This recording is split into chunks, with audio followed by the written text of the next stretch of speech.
This is Plant-Based Briefing, Job Security for Farmers, Food Security for All, Part 2 by Chelsea Montes de Oca and the Good Food Institute at gfi.org. And I'm your host, Marian Erickson. This is the curated content plant-based podcast where I narrate articles on healthy, compassionate, and sustainable living with permission in about 10 minutes or less every weekday. And this article was going to be longer than that, so I've split it into two parts. I read the first half yesterday, so go back and listen to that first, and then jump back here for part 2. And now let's get to today's plant-based briefing. Job Security for Farmers, Food Security for All, Part 2 by Chelsea Montes de Oca and the Good Food Institute at gfi.org. Crop diversification can supply alternative protein demand. Pulses. Investing in alternative proteins makes our food supply more secure while also yielding huge dividends for farmers. Farmers like Stephen in North Dakota or Paul in Montana linked here. Pulse crops, like yellow peas, lentils, and beans, are integral to the plant-based meat industry. Seeing the benefits of these crops, Paul started growing pulses for companies like Purist Foods, which supplies protein for products like Beyond Meat burgers. Pulses are known for their ability to help address some of the problems facing farmers, including nitrogen fixation, low water usage, and improved soil health, making them a sustainable crop choice. Despite challenges like drought affecting yields, the growing interest in pulse proteins reflects a shift in consumer preferences towards healthier and more sustainable food options. The return on investment has been, I would say, significantly higher, maybe 20-25% higher than any of the other crops we would replace it with, said Stephen, a North Dakota farmer growing fava beans for Beyond Meat steak product. Fungi. The Butler family in North Carolina switched from hog farming to mushroom growing after finding that conventional hog production saddled them with debt, created environmental harm, and was a nuisance to their neighbors. Contract hog producers face a slew of challenges. Not only are they tasked with maintaining millions of gallons of liquid manure in lagoons, they're also often expected to take out sizable loans to afford the upfront expenses.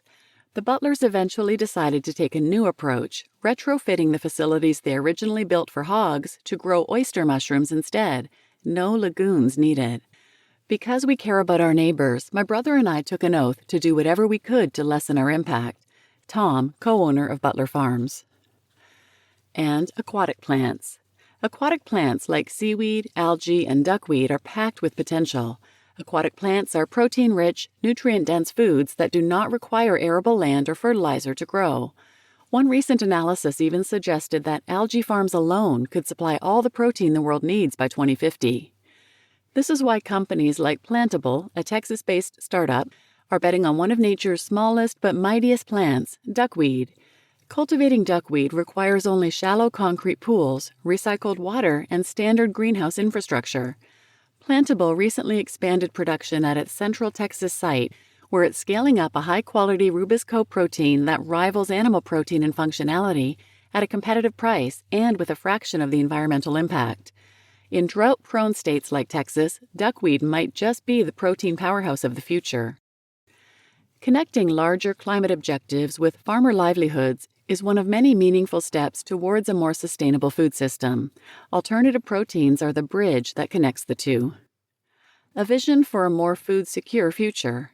Alternative proteins have the potential to support 83 million jobs globally and contribute to a sector projected to reach nearly $700 billion by 2050. But their true promise lies not just in global figures, it's also reflected in local impact. New markets for farmers, more diverse revenue streams for rural communities, and a stronger, more sustainable agricultural economy.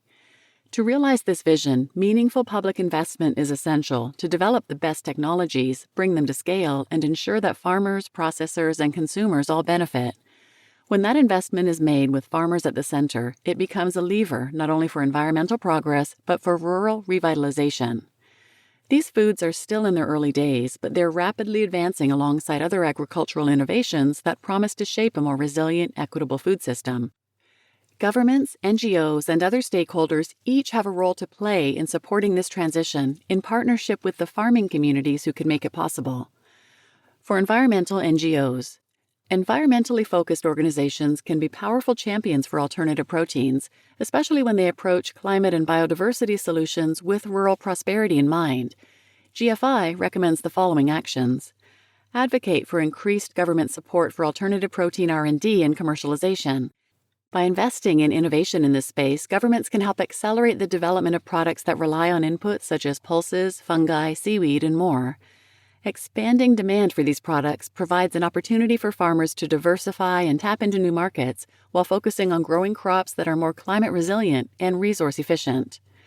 Evaluate the socioeconomic impacts of alternative protein adoption, especially on rural economies, farmers, and farm workers, and advocate for policies that create additive revenue streams for U.S. farmers.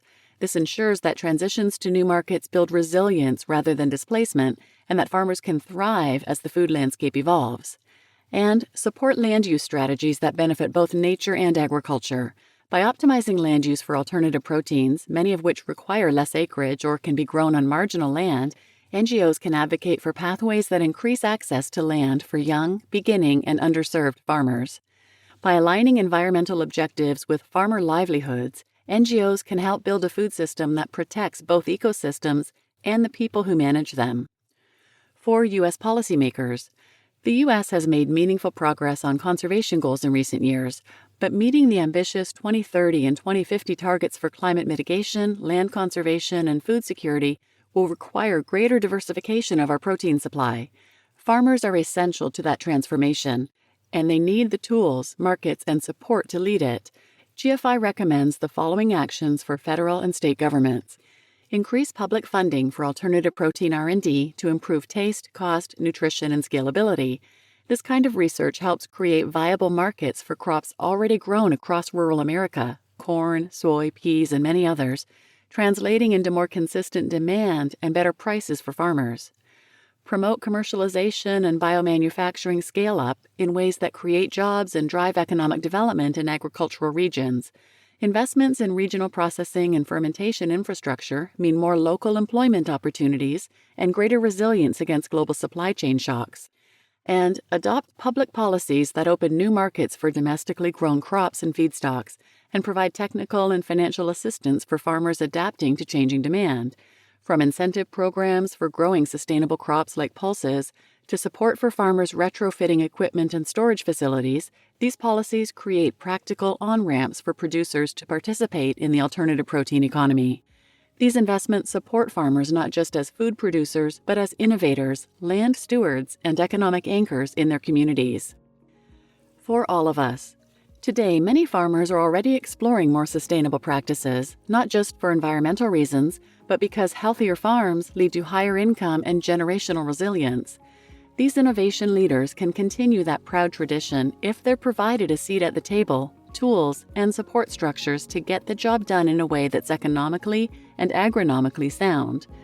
Investing in alternative proteins isn't just about building a better food system. It's about ensuring that the people who grow our food have a viable, thriving future. A diverse protein supply will strengthen rural economies, foster innovation, and ensure access to nutritious, affordable food for all. With the right policies and partnerships in place, we can build a food-secure future rooted in sustainability and powered by farmers. You just listened to Job Security for Farmers, Food Security for All, Part 2 by Chelsea Montes de Oca and the Good Food Institute at gfi.org. And I'm your host, Marian Erickson. I always put a link to the original post in the show notes, so if you want to check out this article, there are a lot of interesting links, stories of the farmers mentioned here, and how they've changed their business and their lives, which is such positive, uplifting information. So feel free to check out the show notes and go to the original article and the associated hyperlinks to check out those inspirational stories. And this is such a positive article. I am so grateful to the brilliant people at GFI for spearheading this and for getting this information out there and for doing all this policy work that is so difficult, but so important. So please share this episode with anyone who might benefit, and thanks for listening.